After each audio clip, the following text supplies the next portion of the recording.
ফ্রান্সের দাপুটে জয়, মরক্কোকে হারিয়ে বিশ্বকাপের সেমিফাইনালে এমবাপ্পেরা। Sports desk.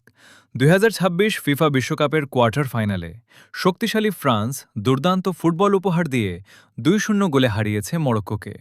এই জয়ের মাধ্যমে সেমিফাইনালে জায়গা নিশ্চিত করেছে বর্তমান অন্যতম শিরোপা প্রত্যাশী দলটি। ম্যাচের শুরু থেকেই বলের দখল ও আক্রমণে আধিপত্য দেখায় ফ্রান্স।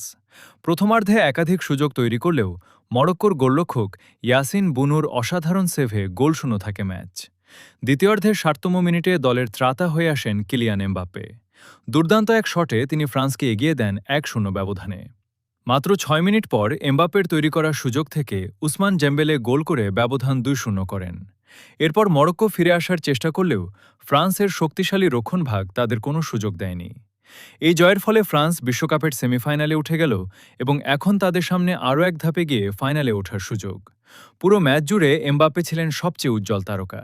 গোল করার পাশাপাশি সতীর্থদের জন্য একাধিক সুযোগ তৈরি করেন তিনি।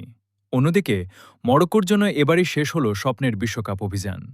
কঠিন লড়াই করেও শেষ পর্যন্ত শক্তিশালী ফরাসি দলের বিপক্ষে টিকতে পারেনি আফ্রিকার প্রতিনিধিরা। ফ্রান্সের এই জয় ফুটবলপ্রেমীদের কাছে আরেকটি বার্তা দিয়েছে, শিরোপা জয়ের দৌড়ে তারা এখনও অন্যতম শক্তিশালী দাবিদার।